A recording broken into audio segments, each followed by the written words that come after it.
चंद्रबाबू नायडू उपवास पर बैठे हुए हैं। विशेष राज्य के दर्जे की मांग है उनकी लगातार, और इसी मुद्दे पर उन्होंने प्रधानमंत्री नरेंद्र मोदी का साथ भी छोड़ा।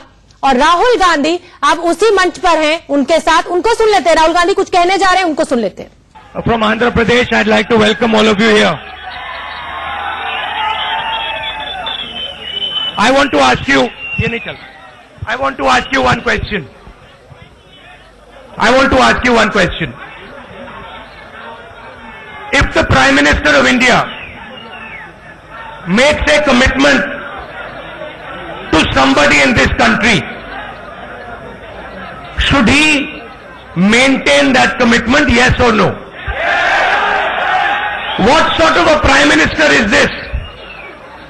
That the Indian government, the Prime Minister's post, has made a commitment to the people of Andhra Pradesh, and this Prime Minister does not fulfill the commitment that is made to the people of Andhra Pradesh. Is Andhra Pradesh not part of this country? So how dare he not fulfill this commitment? I have made it very clear. I have made it very clear. Whatever commitment the Prime Minister of India makes, the Prime Minister of India will fulfill. So that is why you are here. I stand with you. I stand with the people of Andhra. Mr. Narendra Modi, wherever he goes to Andhra Pradesh, he lies about special status.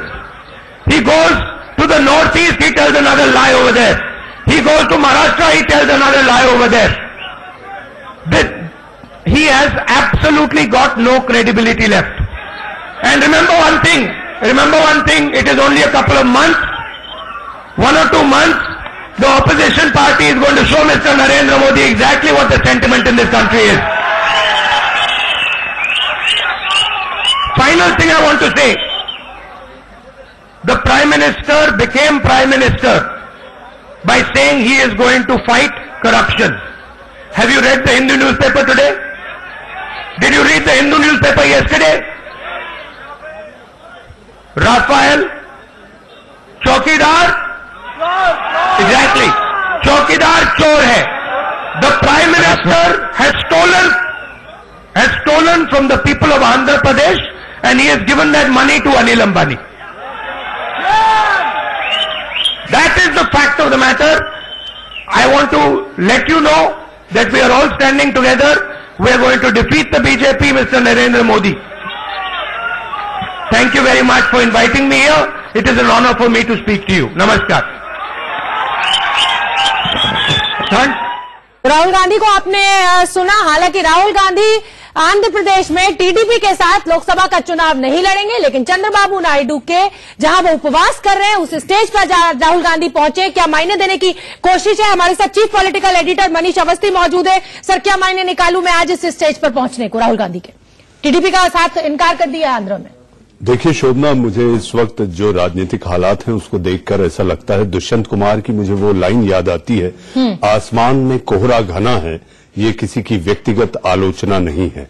आप ये समझिए कि इस समय राहुल गांधी कोई core कसर नहीं छोड़ना चाहते और नेपथ्य में संभावनाएं ढूंढने निकले हुए हैं।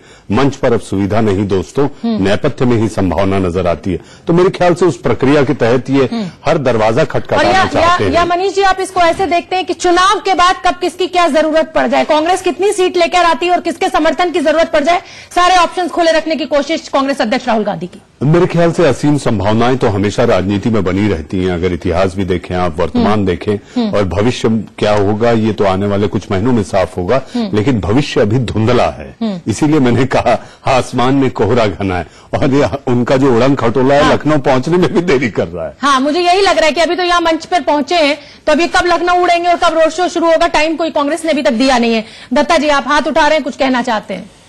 मुझे एक चीज से मैं हमेशा अचंभित रहता हूं और अचंभित राहुल गांधी फिर से कुछ कह रहे हैं, एक बार सुन लेते हैं उनको। एक बार सुन लेते हैं दत्ता जी, फिर आपके साथ शुरू करूंगी। पैनल नेगोशिएशन के माध्यम से कर रहे हैं और आज हिंदू में क्लियर दिखा कि जो एंटी करप्शन कॉज होता है उसको नरेंद्र मोदी ने हटाया।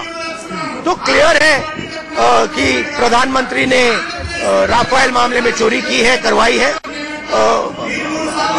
तो ये भैया आंध्र प्रदेश का मैंने अभी कह दिया। Thank you.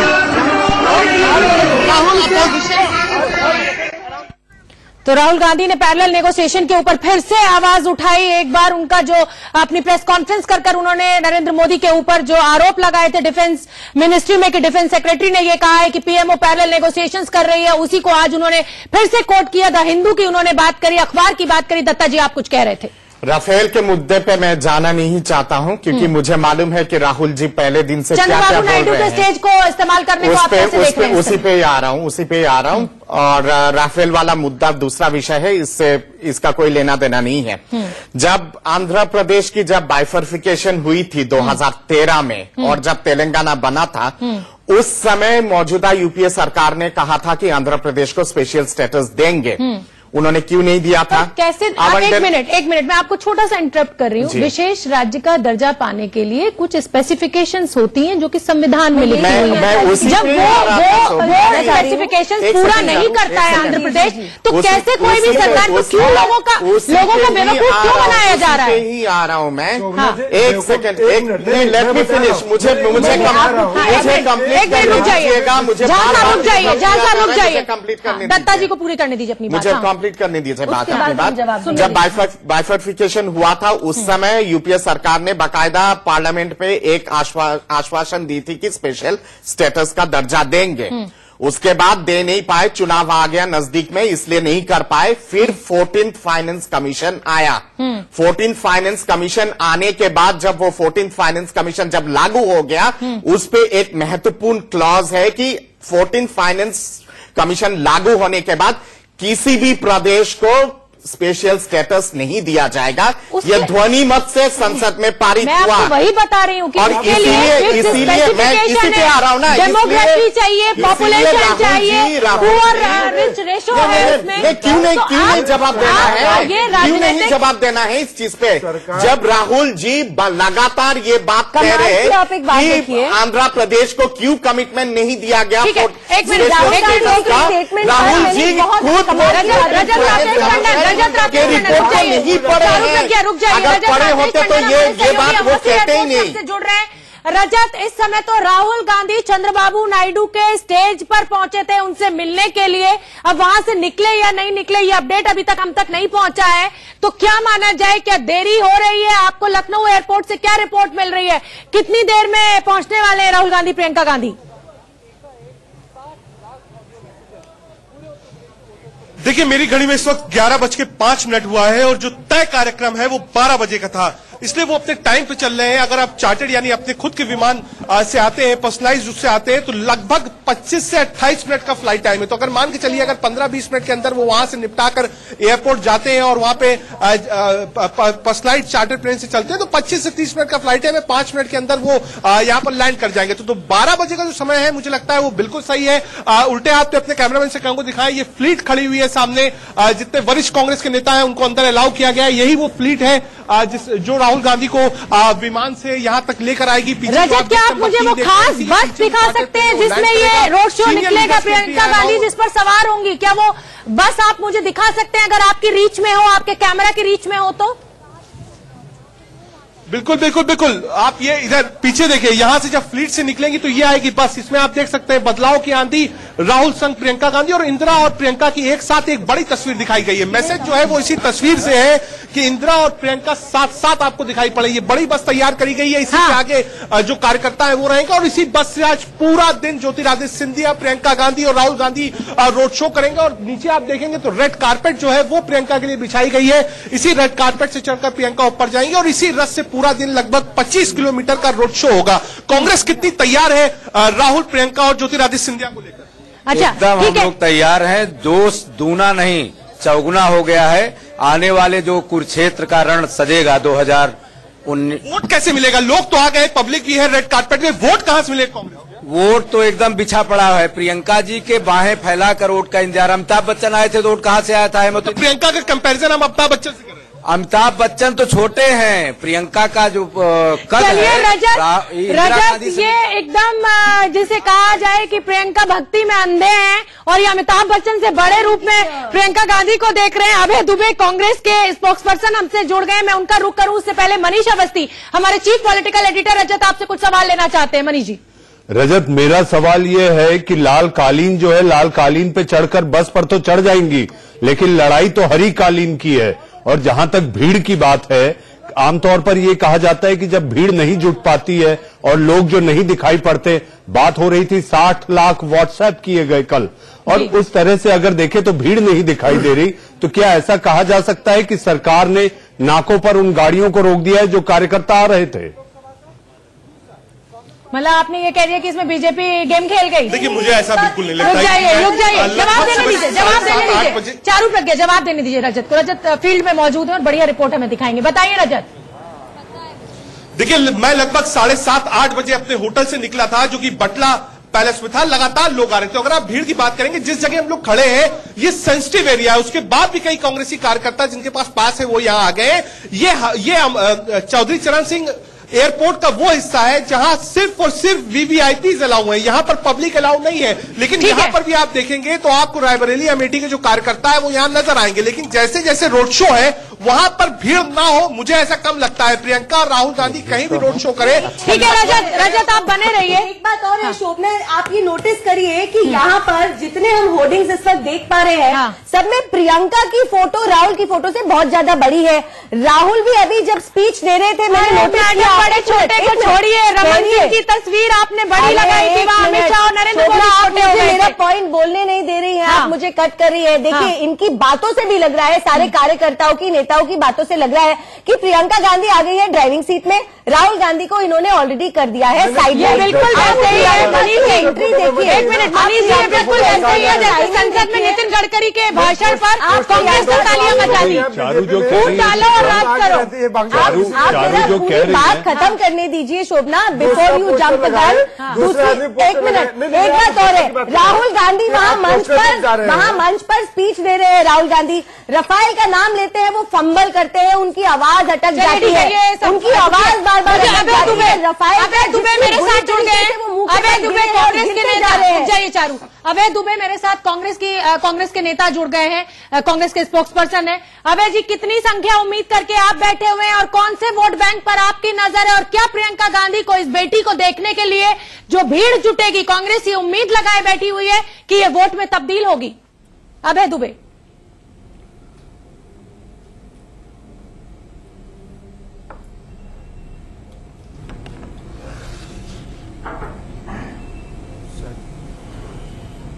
अभय दुबे जी, आप मुझे सुन पा रहे हैं?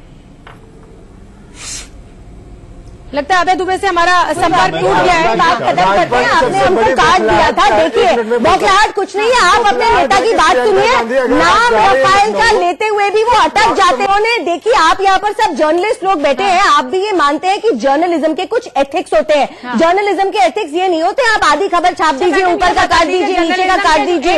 जर्नलिज्म के एथिक्स कॉम्प्रोमाइज कर राहुल गांधी ने जिस तरीके के झूठ बोले हैं, अरे शहजादा खुद चोर है, शहजादा खुद चोर है, बेल पर बाहर है, उसका पूरा खानदान बेल पर बाहर है, और उसके बाद बाहर आकर इस तरीके की बातें कर रहे हैं। जो उनका मंच मिलता है देश भर में जो मंच मिलता है, जाकर रफाल, और कितना भी वो रफाल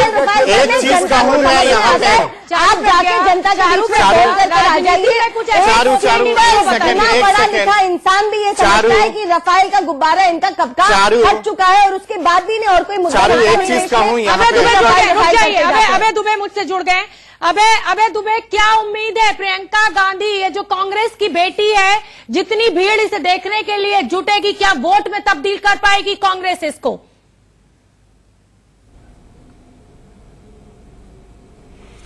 देखिए, इसमें कोई संदेह नहीं, प्रतिभा, परिपक्वता, परिश्रम और परिणाम, इन सबको जब मिला देते हैं तो जो कुछ निकलकर आता है वो प्रियंका गांधी है। और प्रियदर्शनी प्रतिबिंबित होती है प्रियंका जी में। तो संगठनात्मक दृष्टिकोण से जो राष्ट्रीय अध्यक्ष जी ने निर्णय लिया है, हम सारे कार्यकर्ता अभिभूत हैं। न सिर्फ उत्तर प्रदेश में, अपितु पूरे देश में इसके अच्छे परिणाम आपको देखने को मिलेंगे। बीते 5 वर्षों से जिस प्रकार एक विश्वास देश का उठा है, चाहे वो कलाकार हो, कलमकार हो, इतिहासकार हो, आरबीआई चीफ हो, चीफ इकोनॉमिक एडवाइजर हो, देश की सर्वोच्च अदालत के न्यायाधीश तक सड़कों पर आकर कहते हैं कि प्रजातंत्र को बचाना है, तो आप लोगों को निर्णय। प्रियंका गांधी की मैं क्या उम्मीदें देख रही है कांग्रेस में, ये जानना चाहती हूँ। राहुल गांधी के बराबर में प्रियंका गांधी की तस्वीर लगाई गई है, ज्योतिरादित्य सिंधिया अनुभव में उनसे ज्यादा है, उनकी तस्वीर क्यों नहीं लगाई गई है बीच में? राहुल गांधी के बाद अगर अनुभव की बात करें महासचिव के तौर पर, तो प्रियंका गांधी से ज्यादा अनुभव ज्योतिरादित्य सिंधिया है। मध्य प्रदेश में जीत का परचम आपने लहराया है उनकी अगुवाई में।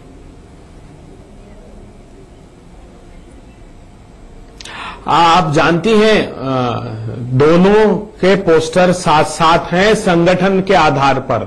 दोनों महासचिव बनाए गए हैं जी। एक को पूर्वी और एक को पश्चिमी उत्तर प्रदेश की कमान सौंपी गई है। इसलिए ये कहना कि किसी एक पोस्टर में है या नहीं है, इससे फर्क नहीं पड़ता। संगठनात्मक दृष्टिकोण से कद के आधार पर एक जैसा दायित्व दोनों का है, ठीक है। और दोनों अपने कार्य में बहुत दक्ष नेता हैं हमारे, जो जिनके आने से बहुत अच्छे परिणाम हमको उत्तर प्रदेश में और देश में देखने को मिलेंगे। चलिए ठीक है, फिलहाल हमें रुकना पड़ रहा है एक छोटे से ब्रेक के लिए, और ब्रेक पर ऑफिशियली पैर रखने की तैयारी कर दी है। मेगा रोड शो उनका अब से कुछ देर बाद शुरू होगा। लखनऊ के अमौसी एयरपोर्ट से ये रोड शो शुरू होगा। लगातार ग्राफिक्स के जरिए हम आपको दिखा भी रहे हैं। ये उस समय की तस्वीरें हैं गाड़ी की जिस समय प्रियंका गांधी कांग्रेस अध्यक्ष राहुल गांधी से मिलने के लिए पहुंची थी। और दूसरी दिलचस्प तस्वीर जो उसी समय आई थी वो थी रॉबर्ट वाड्रा की, जो कि अपनी हार्ले डेविडसन बाइक पर अरमानी की जैकेट पहनकर मॉर्निंग की सुबह कहा जाए ताजी धूप खाने के लिए निकले थे घर के बाहर। तो ये दो तस्वीरें बहुत कुछ बयान कर रही थी आज सुबह का हाल। कांग्रेस अध्यक्ष राहुल गांधी अब से कुछ देर पहले चंद्रबाबू नायडू के मंच पर भी पहुंचे थे, जहां वो विशेष राज्य के दर्जे के लिए उपवास पर बैठे हुए हैं। ये लखनऊ से कांग्रेस ऑफिस की तस्वीरें भी हम आपको दिखा रहे हैं। दुल्हन की तरह फूलों से नहाया हुआ है ये कांग्रेस मुख्यालय। जो कार्यकर्ता है उनमें बहुत जोश है, और आज ये गाना कहीं कहीं सही साबित हो रहा है कि जिसका उन्हें था इंतजार वो घड़ी आ गई। लगातार पिछले 10 सालों से मांग रही है। जब जब कांग्रेस संकट में आई है कार्यकर्ताओं ने प्रियंका गांधी की मांग करी है, और आज प्रियंका गांधी पहुंच रही हैं। हमारे साथ मनीष अवस्थी। मनीष सर, आप देख रहे हैं कांग्रेस कार्यकर्ताओं में जबरदस्त जोश है। क्या संगठनात्मक लेवल पर आपको लग रहा है कि नई जान प्रियंका गांधी फूंक पाएंगी, वो मजबूती बूथ लेवल पर वो अपने कार्यकर्ताओं को सिखा पाएंगी और दे पाएंगी संगठन को? देखिए, जहां तक बात की जाए प्रियंका की जिम्मेदारी की जो यूपी के पूर्वी भाग की उन्हें दी गई है, हालांकि वो राष्ट्रीय महासचिव हैं, लेकिन ये जिम्मेदारी बड़ी है क्योंकि कहावत ऐसी है कि दिल्ली का रास्ता उत्तर प्रदेश से होकर आता है। तो उसी के तहत उनके साथ जो मददगार बातें हैं, एक तो ये कि प्रियंका किसी पहचान की मोहताज नहीं। दूसरा, अगर आप देखें तो वो वहां के यूपी के नेताओं को बखूबी व्यक्तिगत जानती हैं। तीसरा ये कि संगठन कौशल्य वो जानती हैं, क्योंकि पर्दे के पीछे रहकर उन्होंने जब जब राहुल को जरूरत पड़ी है, जब जब उनकी मां को जरूरत पड़ी है, उन्होंने उनके साथ खड़े रहकर पर्दे से स्टेज मैनेजमेंट किया है। और इसके साथ साथ अगर सबसे बड़ी बात उनके साथ देखी जाए तो वो जो छवि प्रियदर्शनी की उनमें प्रतिबिंबित होती है, वो अपने आप में अगर चेहरे वाकई बहुत मैटर करते हैं चुनाव में, उसको अगर देखा जाए तो कहीं ना कहीं वो एक शिथिल पड़े कार्यकर्ताओं में जोड़ियों की जब आपने बात करी तो जवाहरलाल नेहरू की जोड़ी बनी इंदिरा गांधी संजय गांधी एक जोड़ी बने। उसके बाद राजीव गांधी भी उस जोड़ी में शरीक हुए और प्रियंका